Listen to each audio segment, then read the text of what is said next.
বিশ্বের সবচেয়ে জনপ্রিয় শিশুদের ছড়াগুলোর পেছনের আসল কাঠামোটা ঠিক কেমন তাকে কখনো ভেবে দেখেছি আমরা?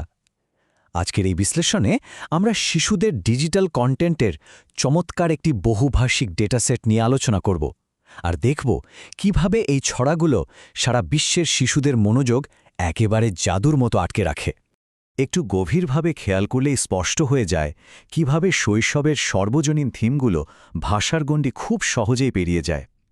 রেইন রেইন গো অ্যাওয়ে হোক, আহা টমাটার হোক, কিংবা আমাদের সবার পরিচিত হাট্টিমাটিম টিম, ভাষা ভিন্ন হলেও শিশুদের এই ছড়াগুলোর মূল আবেগ আর ছন্দ কিন্তু একই সুতোয় গাঁথা। এই যাত্রায় আমরা মোট 5টি থিম কভার করব: গ্লোবাল প্রেক্ষাপট, প্রাথমিক শিক্ষা ও ধ্বনিবিদ্যা, প্রাণীজগৎ, শারীরিক নড়াচড়া ও খেলা, এবং সবশেষে ঘুম পাড়ানি গান। শিক্ষার মূল ভিত্তি থেকে রাতের ঘুমের রুটিন পর্যন্ত পুরো বিষয়টা দারুণ লজিক্যাল। তো চলুন প্রথমেই গ্লোবাল নার্সারি রাইমসের প্রেক্ষাপট নিয়ে সংক্ষেপে একটু কথা বলা যাক। সত্যি বলতে এই কন্টেন্টগুলোর বিস্তার বিশাল। চুচু টিভি বা কোকোমেলনের মতো বিশাল ইংরেজি চ্যানেল থেকে শুরু করে আয়ু রাইমস, জুগনু কিডস কিংবা ইনফোবেলসের মতো ডিজিটাল প্ল্যাটফর্মগুলো বিশ্বজুড়ে ছড়িয়ে আছে। এদের সবার মূল লক্ষ্য কিন্তু একটাই, দারুণ একটা স্ট্রাকচার মেনে ছোট বাচ্চাদের এডুটেনমেন্ট বা শিক্ষামূলক বিনোদন দেওয়া। আমাদের দ্বিতীয় থিম হল প্রাথমিক শিক্ষা এবং ধ্বনিবিদ্যা বা ফোনেক্স। এখানে শেখানোর প্যাটার্নটা দারুণ পদ্ধতিগত।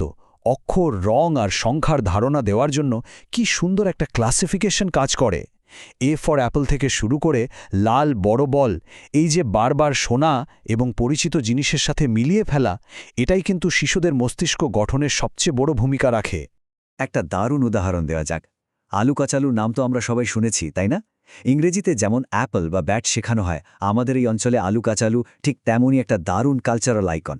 খুব মজার ছন্দে দৈনন্দিন জীবনের খাবারগুলো শেখানোর পাশাপাশি এটা পারিবারিক সম্পর্কের ধারণাও বেশ সহজে দিয়ে দেয়। আর এই শিক্ষামূলক ছড়াগুলো কিন্তু শুধু গাওয়ার জন্য নয়, বরং একদম প্র্যাকটিক্যাল স্টেপ ফলো করে গণনা শেখায়। হাতে সংখ্যা দেখানো, বোর্ডে লেখা, তারপর বল বেছে নেওয়ার মতো ধাপগুলো শিশুদের তাদের চারপাশের পরিবেশের সাথে শারীরিকভাবে কানেক্ট করতে দারুণ উৎসাহ দেয়। আমাদের তৃতীয় থিমে আমরা প্রবেশ করছি প্রাণী জগতে। চলুন দেখি ভিন্ন ভিন্ন ভাষায় প্রাণীরা কিভাবে মজার সব চরিত্র হয়ে ওঠে।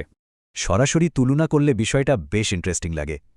ইংরেজি ছড়ায় যেখানে কৃষকের বিশ্বস্ত কুকুর বিঙ্গোকে দেখি, হিন্দি ছড়ায় সেখানে দেখা যায় ডুগডুগির তালে নাচা ভাল্লুক কালু মাদারি বা মিউ মিউ করা বিড়ালকে।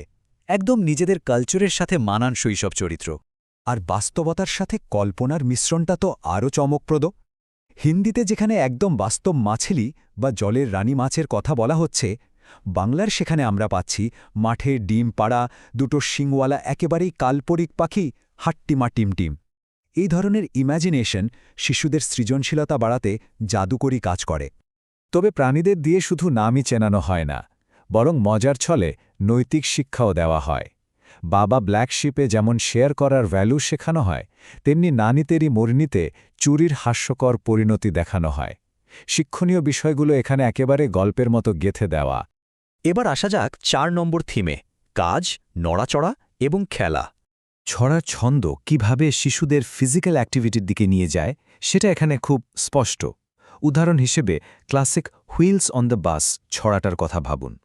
ওয়াইপারের সুইচ শব্দ, হর্নের বিপ বিপ আর বাসের ভেতরের মানুষদের ওঠা নামা সবকিছু নকল করার মাধ্যমে এটি বাচ্চাদের দারুণভাবে শারীরিকভাবে যুক্ত রাখে। অন্যদিকে মাথা, কাঁধ, হাঁটু এবং পায়ের আঙুল ছড়াটা তো রীতিমতো একটা ফুল বডি ওয়ার্কআউট। দ্রুত এবং ছন্দময় স্পর্শের মাধ্যমে শরীরের অঙ্গপ্রত্যঙ্গ চেনানোর এই টেকনিকটা একাধারে চরমোদ্যমী আর ভীষণ মজাদার। আবার একটু ভিন্ন দিকে তাকালে 10 ইন দ্য বেডের মতো ছড়াগুলো দারুণ একটা নিম্নগামী টাইমলাইন ব্যবহার করে। 10 থেকে শুরু করে 1 পর্যন্ত নেমে আসার এই গল্প বলার ধরনটা শিশুদের অবচেতনভাবেই বিয়োগের অঙ্কের সাথে পরিচয় করিয়ে দেয়, কোনো চাপ ছাড়াই, একদম খেলা ছলে। আমরা চলে এসেছি আমাদের একেবারে শেষ থিমে, ঘুমানোর সময় এবং ঘুম পাড়ানি গান। সারাদিনের এত অ্যাক্টিভিটির পর দিনের শেষে রিল্যাক্স করার জন্য কিভাবে ছড়ার গতি একদম ধীর হয়ে আসে সেটা সত্যি অসাধারণ। হিন্দির সেই শান্ত ঘুমপাড়ানি গানের কথাটা ধরুন, যেখানে ঘুমের রানীকে দূরের তারা থেকে নেমে আসার আমন্ত্রণ জানানো হচ্ছে। দিনের বেলার ছোটাছুটি থেকে রাতের শান্ত পরিবেশে ফেরার কি দারুণ একটা ট্রানজিশন।